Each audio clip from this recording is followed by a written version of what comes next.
combating the cultural colonialism that is already in our doorsteps through legislation and move towards an African protocol for the protection of family and African cultures.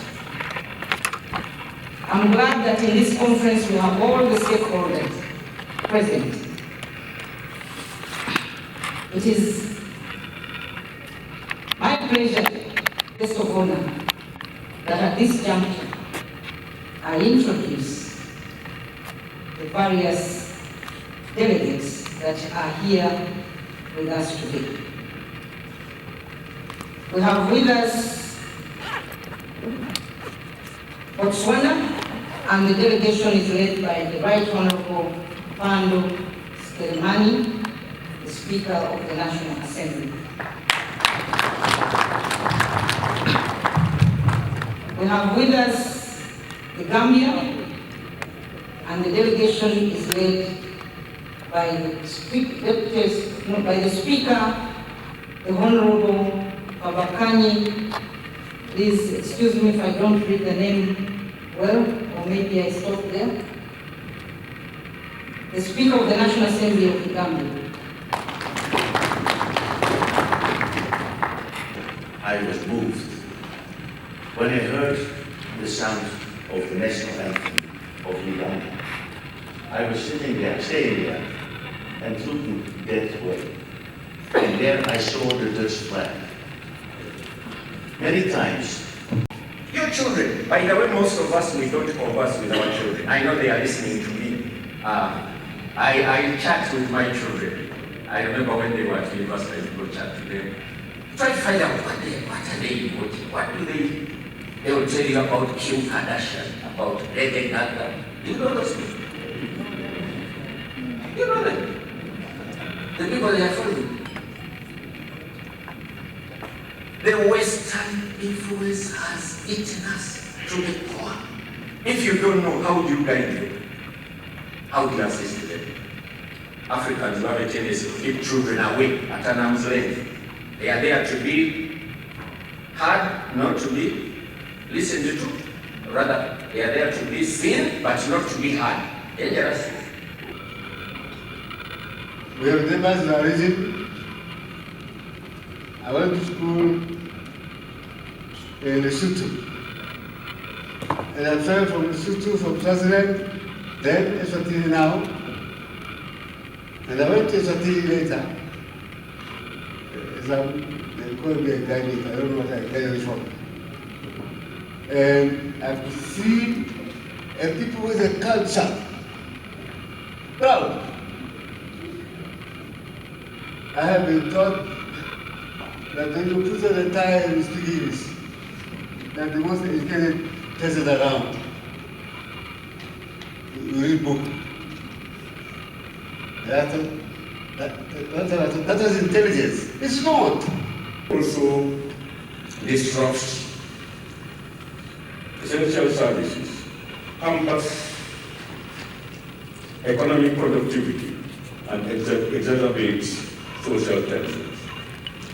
Addressing these challenges requires urgent and concerted action, including mitigation efforts to reduce greenhouse gas emissions, adaptation measures to build resilience to climate impacts, and international cooperation to support vulnerable communities and countries. As lawmakers, we have a responsibility to prioritize climate action, allocate resources effectively, and collaborate across borders to safeguard the future of our planet and its inhabitants. Thank you so much, Honorable Sarah Opendi Asheng, our chairperson, the convener, but at the same time, the woman member of Parliament for Tororo District, Eastern Uganda. Right Honorable Fabakar Jetta, the Speaker of the National Assembly of Gambia. Right Honorable Pandu, the Speaker of the National Assembly of Botswana. Deputy Speakers who are here with us and presiding officers, ministers present, Honorable David Bahati, members of Parliament, Her Royal Highness Livia Naginda, the Nabagereka of the Kingdom of Buganda in Uganda, represented by a fellow teacher, Madame Chikomeko, Right Reverend Dr. Sheldon Westworth, the Bishop of Diocese of Ankole, and Chancellor of Bishop Stewart University in Balala, Mr. Haig, Director of Christian Council International, who is our goodwill ambassador and somebody who values us Africans and looks at us as fellow human beings, technical staff who are working with us here. I bring you greetings from His Excellency Yoweri Kaguta Museveni, who is presiding over the national celebrations in memory of the workers who have made Uganda be, and also greetings from Right Honorable Anitah Among, Anitah, who has not managed to be with us because she's busy presiding over a meeting which is crucial, but she'll find time and be with you at the time of the dinner. I also bring you greetings from Right Honorable Robin Anabanja, the Prime Minister of the Republic of Uganda, because that's where I serve as a minister in charge of that office. In a special way, I want to welcome you to this country, the beautiful part of the world, but also, like the Bishop said, the heart of Africa. I want to take this opportunity to also thank the organizers, most especially Honorable Sarah Opendi Acheng, and the team who came up with the idea of saying, let's have a platform as leaders to make sure we put efforts together to preserve and conserve the most important unit of our community, and that is the family. Before I bring the message from the speaker, I just want to, as a leader, I want to inform you that in Uganda, in addition to what has been put in the Constitution and the laws we have, we've gone ahead to practice in our politics to entrench the practice of preserving the family. At the lowest unit, we have local council one at the village level, where we have the chairperson, the vice chairperson of LC1 is, in addition to other responsibility, deputizing the chairperson, is in charge of protecting children in that family. Then also, we also have the ministry in charge of children and the youth, all the way from LC3, that the sub-county level, the district level, but also at the national level. That is to make sure there is a team that is given the responsibility to make sure they follow up on issues to do with children. And once you follow up on issues to do with children, then you're also following up on issues to do with marriage, because children are not outside marriage. Marriage and children are one and the same. That's why when you leave this family, you go to begin another family.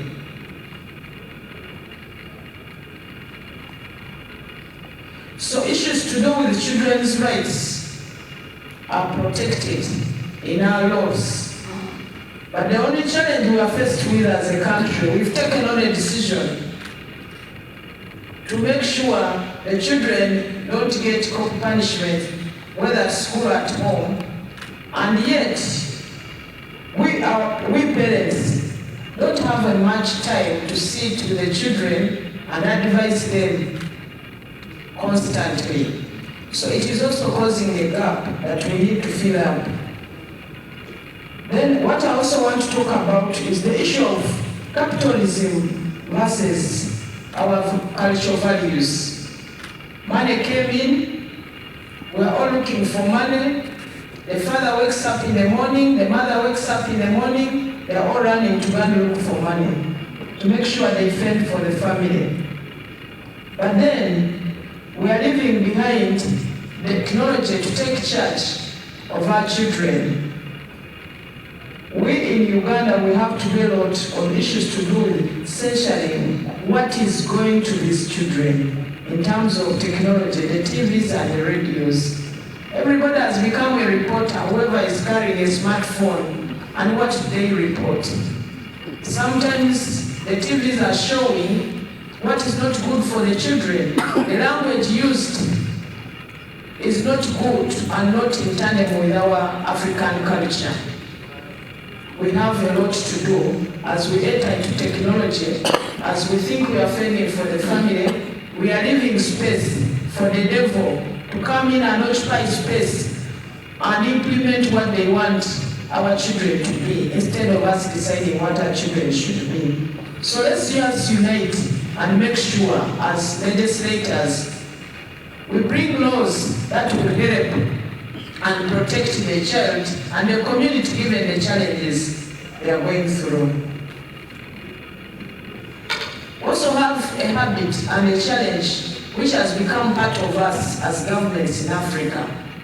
We always think we should always go to borrow money, go to borrow money. We all want to go out to the Western world to go and borrow money. But as we are borrowing money, how do we behave? We are the countries who are carrying our gold to go and keep it as securities in the banks in the Western world. Then they give us less. But then we go to the same communities and banks to borrow money. But when we go to borrow money, we borrow at higher rates. And then they give us conditions. They must send us the contractor. They must send us the company to offer the insurance. They must send workers here who come with their own culture. Where do we end? Then we say we are independent. Can we be independent in the sense of being independent? And that will help us to protect the family better.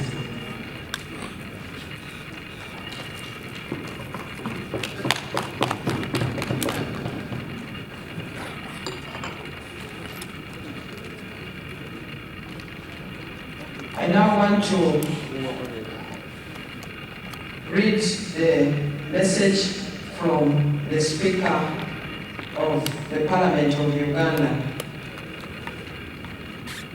It is a privilege to be part of this second African Regional Inter-Parliamentary Conference and dialogue on global challenges to the protection of the African child, the African family, the African culture and values. I take this opportunity to appreciate the Uganda Parliamentary Forum on Family in partnership with the African Bar Association and the Foundation of the African Cultural Heritage for working tirelessly to bring together leaders from the African, Caribbean, Pacific, Asia and European countries to reaffirm our position on family and cultural values. It was around the same time last year when we hosted the first ever African Inter-Parliamentary Conference on Family Values and Sovereignty under the theme, Protecting African Culture and Family Values. And the fact that we are here, convened again in big numbers, is a testament to our resolve and commitment to protect and uphold our dignified and treasured African cultures and family values. This year, we are brought together under the theme, Reaffirming Our Family and Cultural Values, intended to discuss and map a way forward collectively and strongly tackle the pervasive form of cultural colonization, that is accelerating at the international, regional, sub-regional, and national levels, and now into our rural and local communities.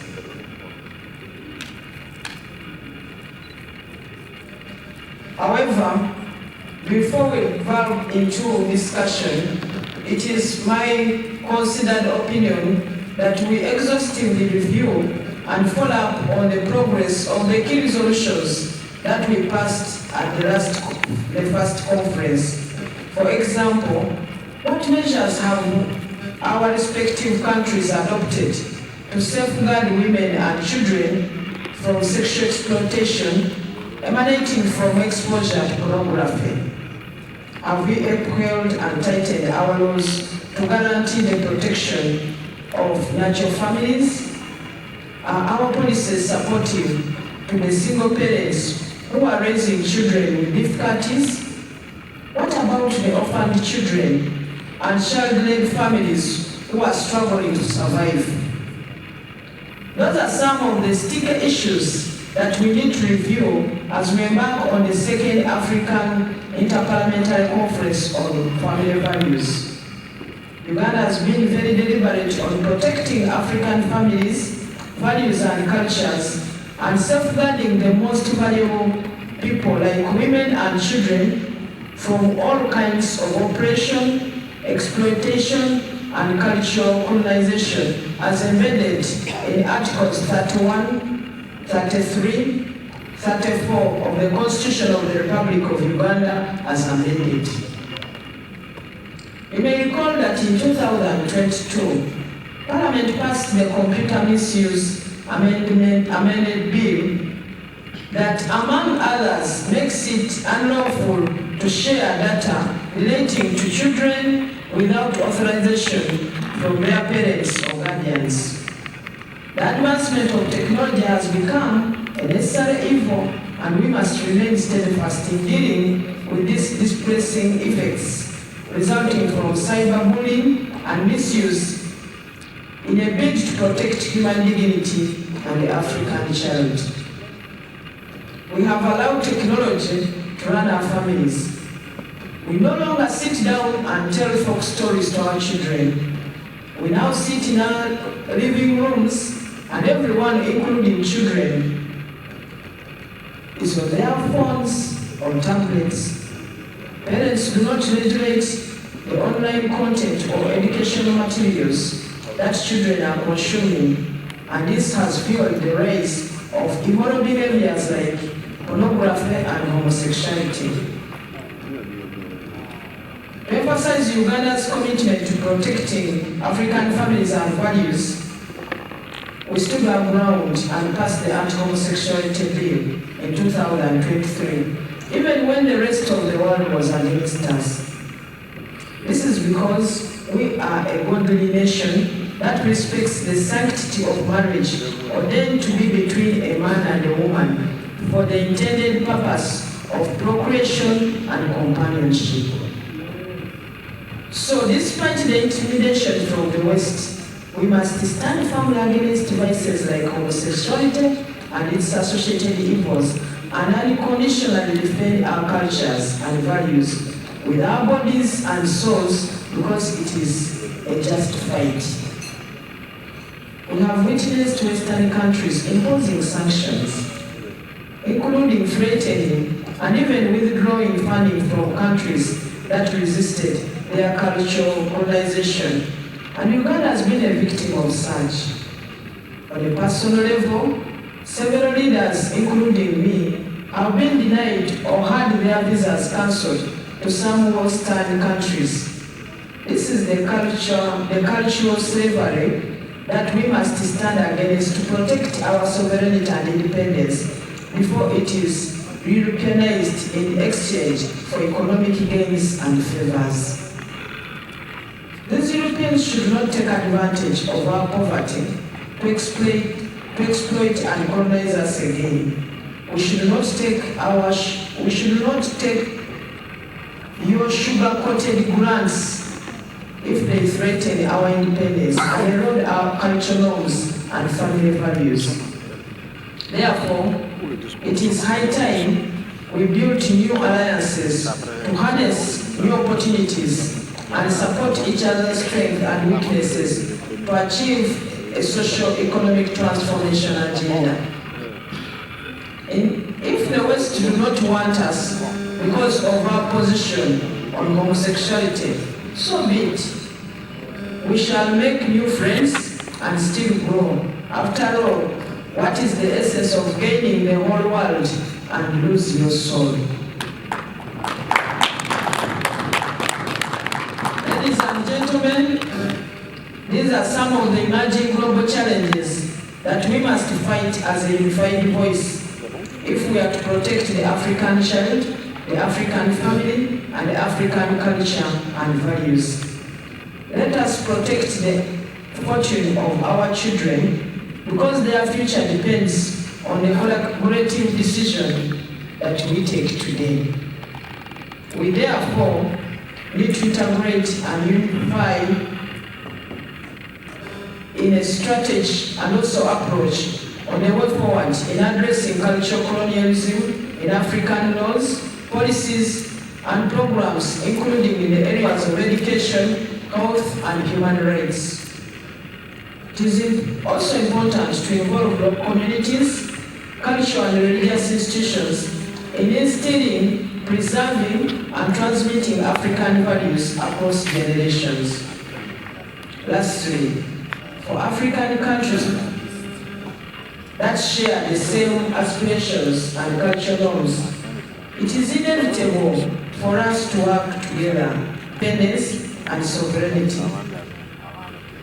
It is now my singular honor to declare the African Regional Inter-Parliamentary Conference on Family Values open. I wish you fruitful deliberations. Signed, Right Honorable Anitah Among, Speaker of the Republic of Uganda. I thank you.